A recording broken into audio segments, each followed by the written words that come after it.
जब जब कहीं पर भी हिंसा होती है, वॉयलेंस होती है, तो इंसान का सबसे घटिया चेहरा देखने को मिलता है और दूसरी तरफ सबसे बेहतरीन चेहरे भी उसी वक्त देखने को मिलते हैं। राजनीति अपने सबसे घटिया चरण पर चली जाती है और इंसानियत, शायद इंसानियत कहीं ना कहीं पर जिंदा रह जाती है और लोगों की मदद करने निकल चलती है। और इसी तरीके की तस्वीरें फिलहाल के लिए ईरान, इजराइल और अमेरिका से सामने आ रही हैं। अमेरिका के राजनेता भी अब डोनाल्ड ट्रंप की बुराई करना शुरू कर चुके हैं, खुले तौर पर मीडिया के सामने आके बुराई कर रहे हैं। और इजराइल के प्रवक्ता, विदेश मंत्रालय के प्रवक्ता एकदम संवेदनहीन जवाब दे रहे हैं मीडिया के सामने। क्या क्या अपडेट है ईरान में हुई एयर स्ट्राइक्स और ईरान के जवाबी हमले को लेकर, इस वीडियो में आपके सामने लेकर आया हूं। नमस्कार, मेरा नाम धारण है, आप नेशनल दस्तक देख रहे हैं। 28 तारीख की सुबह ईरान की राजधानी तेहरान पर हमला होता है। इजराइल और अमेरिका का संयुक्त हमला होता है, जो बात डोनाल्ड ट्रंप खुद साफ भी कर देते हैं। उसके बाद ईरान जवाबी कार्रवाई करता है। जवाबी कार्रवाई में अमेरिका के तमाम डिफेंस बेसिस को टारगेट बनाया जाता है, जितने भी मिडिल ईस्ट में मौजूद हैं। और उसके बाद जो तस्वीरें निकल कर आती हैं वो बहुत ही डरा देने वाली हैं। ईरान में अब तक करीब 200 लोगों की जान जा चुकी है और उनमें से 148 केवल बच्चे बताए जा रहे हैं, क्योंकि ईरान में, साउथ ईरान में एक आईआरजीसी के हेडक्वार्टर के पास एक स्कूल को टारगेट बनाया गया। एक स्कूल पर एक मिसाइल गिरी है, एक एयर स्ट्राइक हुई है और वहां पर 148 बच्चों की मौत हुई है। ऐसी जानकारी फिलहाल के लिए बीबीसी के हवाले से आ रही है। बीबीसी की हेडलाइन क्या कहती है? At least 148 dead after reported strike on a school, Iran says. Iran के सूत्रों के हवाले से बीबीसी यह जानकारी दे रहा है कि 148 बच्चों की जान जा चुकी है। क्या एडिशनल जानकारी है? At least 148 people have died after a reported strike hit a school in southern Iran according to Iran officials. Iran has blamed USA and Israel that US military central command said it was looking into the report of the incident. America तो कह रहा है कि हम देखेंगे क्या जानकारी आई है, और इजराइल का इसमें जवाब है कि हमें ऐसी किसी भी एयर स्ट्राइक का पता ही नहीं है कि किसी स्कूल पर भी कोई एयर स्ट्राइक की गई है। वो स्कूल आईआरजीसी के हेडक्वार्टर के पास था, यानी कि संभवतः आईआरजीसी के हेडक्वार्टर को निशाना बनाया गया होगा और स्कूल उस स्ट्राइक की चपेट में आ गया। आगे क्या जानकारी है? A girls school has located in Minder near a Islamic revolutionary guard corp base. लड़कियों का स्कूल था जहां पर छोटी छोटी बच्चियां, मिडिल स्कूल में जाने वाली, नर्सरी में पढ़ने वाली बच्चियां इस एयर स्ट्राइक का शिकार हुई हैं और अब तक कुल 201 लोग मारे जा चुके हैं। 747 लोग अभी तक इंजर्ड बताए जा रहे हैं, केवल और केवल ईरान में। इजराइल में, जॉर्डन में, बहरीन में, सऊदी अरेबिया में, दुबई में कितने लोग घायल हैं इसका कोई अंदाजा नहीं है। इसीलिए हम कह रहे हैं कि युद्ध केवल और केवल तबाही लेकर आता है, केवल और केवल लोगों की जान लेता है, खून बहाता है और इसमें कोई जीतता या हारते नहीं है। दोनों पक्ष लोगों को गवाते हैं, दोनों पक्ष जाने गवाते हैं। इसीलिए दुनिया में पीस की एडवोकेसी करने वाले लोग जितने ज्यादा हो उतने कम हैं। लेकिन कुछ लोग ऐसे भी हैं जो इन तमाम स्ट्राइक्स को सीरियसली डिनाई कर रहे हैं, एकदम मना कर दे रहे हैं, लेकिन अपने यहां हुए हमले को बता रहे हैं कि बर्बरता है।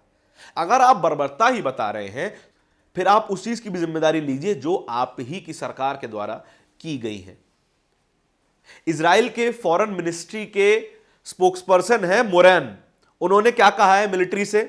This is a civilian building, we had children inside these building, we had elderly people inside this building. This is what the regime of Iran is doing. वो एक सिविलियन बिल्डिंग के बाहर खड़े हैं जहां पे ईरान की एक मिसाइल गिरी है। वो वीडियो हम आपको नहीं दिखा सकते हैं, कॉपीराइटेड वीडियो है। बैकग्राउंड में साफ दिखाई दे रहा है कि एक सिविलियन बिल्डिंग है जहां पे मिसाइल गिरी है और वो बोल रहे हैं कि भैया यहां पर तो हमारे नागरिक थे, ये हमारा लोकल नेबरहुड एरिया है और यहां पे मिसाइल गिराई गई है, देखिए ईरान क्या कर रहा है। लेकिन यह जंग शुरू किसने की? ये पूरा कॉन्फ्लिक्ट शुरू किसने किया? इजराइल ने शुरू किया। इजराइल की जिद और इजराइल की ईगो ने शुरू किया, और उसमें अमेरिका भी पूरी तरीके से सहभागी बना है। जिसने जंग शुरू की, जिसने माचिस खींची, अब वही कह रहा है कि देखिए मेरा घर जल रहा है। और जब उनसे एक पत्रकार पूछते हैं कि ईरान में जो 148 बच्चियां मरी हैं उनके बारे में क्या कहेंगे, तो वो कहते हैं नहीं, नेक्स्ट क्वेश्चन पे चलते हैं। ये होते हैं हम जब भावनात्मक रूप से शून्य हो जाए। उसके बाद ईरान अब चुप बैठने वाला नहीं है।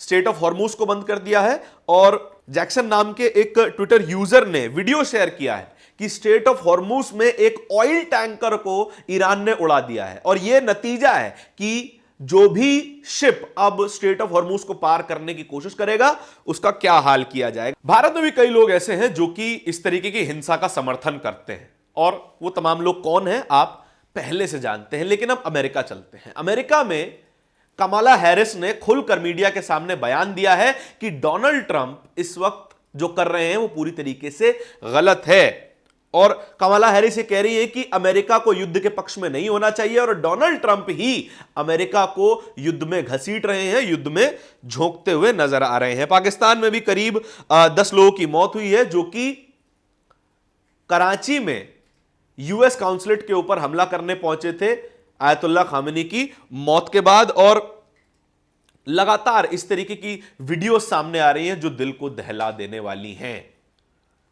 इसीलिए युद्ध में कोई जीतता हारता नहीं है, सबका लॉस होता है, सबका बराबर लॉस होता है, और जो युद्ध पहले शुरू करेगा असल में गलती उसी की मानी जानी चाहिए। अब देखिए, आयतुल्लाह खामेनी की मौत के बाद भारत से भी कई रिएक्शन सामने आ रहे हैं। भारत के कई शहरों में पीसफुल प्रोटेस्ट हो रहे हैं, लोग रोते हुए नजर आ रहे हैं। सड़कों पर आयतुल्लाह खामेनी की तस्वीर लेकर लोग रो रहे हैं, बैठे हुए हैं और पीसफुली प्रदर्शन कर रहे हैं। यह तस्वीर देखिए, लखनऊ से है, यह स्क्रीनशॉट आपके सामने होगा। लखनऊ में तमाम युवा रूमी दरवाजे के बाहर हुसैनाबाद में सामने आ गए और लोग वहां पर प्रदर्शन कर रहे हैं, बैठे हुए हैं, अपने आयतें वगैरह जो भी पढ़ रहे हैं। और एक और तस्वीर जो कि संभल से है, संभल में भी आयतुल्लाह खामेनी की मौत के बाद लोगों ने शोक मनाया, काले कपड़े पहनकर वो घरों से बाहर निकले और रोते हुए नजर आ रहे हैं। उसके बाद मुजफ्फरनगर में भी इसी तरीके की तस्वीरें देखने को मिली हैं, और उसके साथ ही दिल्ली में भी, दिल्ली के जंतर मंतर पे बड़ी संख्या में मुस्लिम युवक बाहर आए और काले कपड़े पहने हुए, हाथ में आयतुल्लाह खामेनी की तस्वीरें लिए हुए रोते हुए नजर आ रहे हैं। इस तरीके का रिस्पॉन्स देखने को मिला है आयतुल्लाह खामेनी की मौत के बाद। और तो और बेंगलोर से भी एक वीडियो सामने आ रहा है जहां पर मुस्लिम महिलाएं एक कतार में मार्च निकालती हुई नजर आ रही हैं, पीसफुली प्रोटेस्ट करती हुई नजर आ रही हैं। कि किस तरीके से एक लीडर की मौत का ग्लोबल असर देखने को मिल रहा है। उसके बाद आप ईरान में भी देखेंगे तो ईरान में तो मैसिव प्रोटेस्ट है कि लोग कह रहे हैं कि आप झुकिए मत। IRGC के तमाम अधिकारियों से अपील कर रहे हैं लोग कि आप झुकिए मत, हम आपके साथ हैं, हम शहादत देने को तैयार हैं। इस तरह की वीडियो सामने आ रही है, लेकिन उसका उल्टा असर भी देखने को मिल रहा है। उसके उलट सिक्के के दो पहलू होते हैं साहब। दूसरी तरफ यति नरसिंहानंद जैसे लोग हैं जो कि कह रहे हैं कि अच्छा हुआ आयतुल्लाह खामेनी मारे गए। हिंदू रक्षा दल के पिंकी चौधरी हैं, वो मिठाइयाँ बांट रहे हैं, फूल उड़ाए जा रहे हैं, कह रहे हैं कि अब 72 हूरों से मिल लिए होंगे। इस तरीके की बातें भी देखने को मिलती हैं, और हमेशा इस तरीके के लोग मौजूद रहेंगे। दोनों तरफ अगर समर्थन है तो दूसरी तरफ विरोध भी होगा। आयतुल्लाह खामेनी की इमेज मुसलमानों में बेहद अच्छी मानी जाती है। हालांकि महिलाओं के मामले में उन्हें कुछ हद तक कट्टर माना जा सकता है, और जो भारत में जो लोग केवल मुसलमान होने के कारण आयतुल्लाह खामेनी का विरोध कर रहे हैं, उस तरीके की तस्वीरें भी सामने हैं। अब आपको तय करना है कौन सी तस्वीर, कौन सी ज्यादा मौजूद तस्वीर है। इस पूरी खबर के बारे में, इन अपडेट्स के बारे में आपके क्या विचार है, कमेंट सेक्शन में बताइएगा जरूर। इस तरह की और भी खबरों को देखते रहने के लिए नेशनल दस्तक को सब्सक्राइब जरूर कीजिएगा। बहुत बहुत धन्यवाद। दस्तक की आपसे गुजारिश है कि अगर इसको बचाना चाहते हैं तो नेशनल दस्तक को सब्सक्राइब करने के लिए रेड कलर के सब्सक्राइब बटन को दबाएं, फिर बेल आइकन की घंटी दबाएं। नेशनल दस्तक को बचाने के लिए बहुत जरूरी है कि हर खबर को शेयर करें, लाइक करें, कमेंट जरूर करें।